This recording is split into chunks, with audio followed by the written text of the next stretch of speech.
Beberapa bulan terakhir atau bisa dibilang nih tahun 2020 ini banyak sekali hamba-hamba Tuhan besar dipanggil Tuhan. Banyak sekali hamba Tuhan besar dipanggil Tuhan.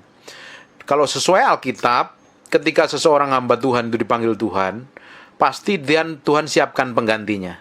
Pasti Tuhan pilih penggantinya. Ketika Elia dipanggil Tuhan, digantikan Elisha. Ketika Musa dipanggil Tuhan, disiapkan Joshua. Selalu dipilih orang-orang tertentu yang siap mempersiapkan diri dengan baik. Dan saya percaya ini adalah masa akhir kita akan melihat kegerakan besar bersama Tuhan. Kita akan melihat bagaimana Tuhan campur tangan secara dahsyat dan luar biasa buat bangsa ini. Bagian kita adalah mempersiapkan diri dengan baik, sebab kita adalah generasi yang akan mewarisin hal-hal ilahi yang hamba-hamba Tuhan yang lebih dahulu sang hari ini sudah dipanggil Tuhan. Kita harus benar-benar prepare, menyiapkan hati, menyiapkan sikap hidup, menyiapkan kelakuan, karakter, segala apapun juga hikmat dan pengetahuan disiapkan dengan baik.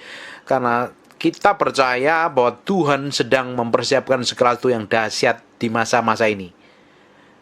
Dan saya percaya itu terjadi.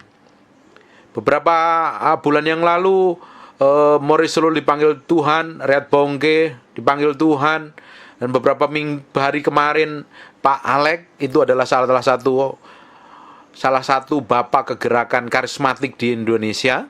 Karena gara-gara beliau ini salah satunya, akhirnya dibangkitkannya munculnya gereja-gereja karismatik yang sampai hari ini gereja-gereja besar itu salah satunya dipengaruhi oleh hamba-hamba Tuhan ini. Inilah hal yang luar biasa.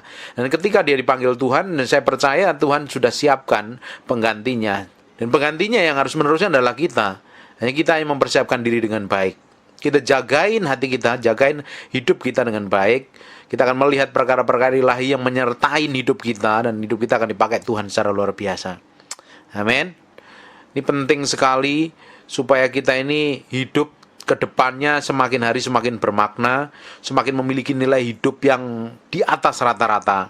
Hari ini boleh semua orang stres, hari ini boleh semua orang banyak, memang kita lihat teman-teman kita banyak yang meninggal gara-gara COVID juga ada, gara-gara yang meninggal penyakit biasa juga ada, banyak yang meninggal juga, banyak orang kena stroke seperti tadi yang dibilang, banyak orang stres karena banyak orang yang bangkrut mendadak, melarat mendadak. Tapi kita bersyukur hari ini bisa menikmati berkat Tuhan. Itu artinya ada penyertaan Tuhan, ada campur tangan Tuhan dalam kehidupan kita. Tuhan gak hanya berhenti sampai situ, Tuhan mau campur tangan dalam segala hal, supaya apa? Hidup kita menjadi berkat lebih besar lagi, lebih dahsyat lagi ke masa yang akan datang.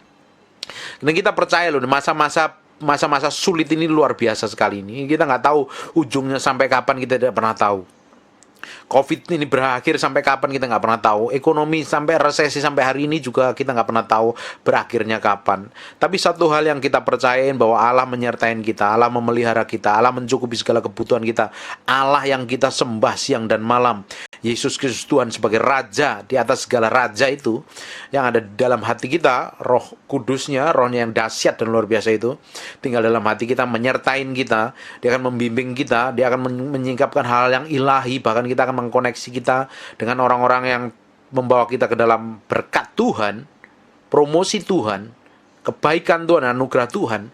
Dan kita percaya kita adalah orang-orang bagian di dalamnya yang termasuk orang-orang yang dipilih Tuhan untuk menikmati berkat itu. Jadi tidak usah khawatir, nggak usah panik, nggak usah stres. Saya sering kali bilang, kalau Bapak Ibu panik, stres, dan tetap mikirin, udah tahu nggak tahu jalan keluarnya, tetap mikirin, ujung-ujungnya malah pusing, bisa migrain, ujung-ujungnya bisa stroke. Jauh lebih baik Bapak Ibu cari makan yang enak, yang Bapak Ibu sukain, bikin jus yang enak, makan kenyang, nyalain AC, tidur. Sebelum tidur berdoa, minta Tuhan, hikmat Tuhan. Besok bangun dalam keadaan segar, minta hikmat Tuhan, cara Tuhan bekerja dengan baik. Kita jagain diri kita dengan baik. Tetap pakai masker kemana-mana. Jaga kesehatan itu penting. Cuci tangan, baju dari luar harus ganti. Kita harus jaga kesehatan kita. Pakai masker. Jangan interaksi dengan orang-orang yang kita nggak kenal terlalu dekat. Kita jaga.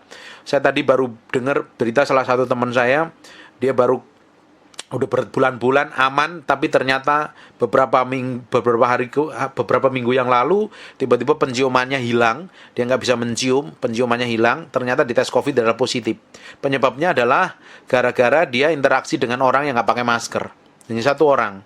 Nah, akhirnya kena. Setelah dia makan vitamin, dia isolasi diri, isolasi mandiri, dan hari ini sudah dipulihkan. Puji Tuhannya, Tuhan jaga dengan baik. Kita mesti jaga diri kita dengan baik. Ada hukum roh, ada hukum tubuh. Hukum roh itu Roh Kudus yang bekerja, Allah yang bekerja. Tapi hukum tubuh adalah kita yang menjagain diri kita. Contoh gampangnya begini. Kalau mujizat, hal-hal ajaib, mujizat, kesembuhan, ilahi, dan lain-lain itu adalah hukum roh yang bekerja. Tapi hukum tubuh itu kita harus pakai akal kita, pakai akal sehat kita, pakai hati nurani kita yang jalan. Karena setelah lahir baru, otak tetap nempel di kepala, bukan hilang, bukan diangkat di surga. Artinya otak tetap nempel di kepala, kita harus mikir. Kalau contohnya gampang, kalau kita ini udah kena mah, ya jangan makan sambal banyak-banyak. Ada hukum tubuh, kenapa? Ya pasti mahnya kambuh. Kalau udah tahu perutnya nggak bisa makan sambal, jangan makan sambal, nanti malah mencret. Itu nggak bagus. Itu ada hukum tubuh. Hukum tubuhnya hari ini apa? Pakai masker, social distancing, jaga kesehatan, mandi, dan lain-lain yang baik. Kita akan melihat supaya apa? Rencana Tuhan tetap jalan dalam hidup kita. Kita bisa menikmati perkara-perkara ilahi yang besar bersama Tuhan di masa-masa yang akan datang. Ini penting sekali. Dan kita percaya setiap diri kita Tuhan akan pakai dalam skala yang lebih besar. Kita akan menikmati perkara-perkara ilahi yang lebih besar. Kita akan menjadi generasi penerus yang akan melihat kemuliaan Tuhan turun secara dahsyat atas bangsa ini. Dan kita akan melihat bangsa ini dilawat Tuhan. Amin. God bless you.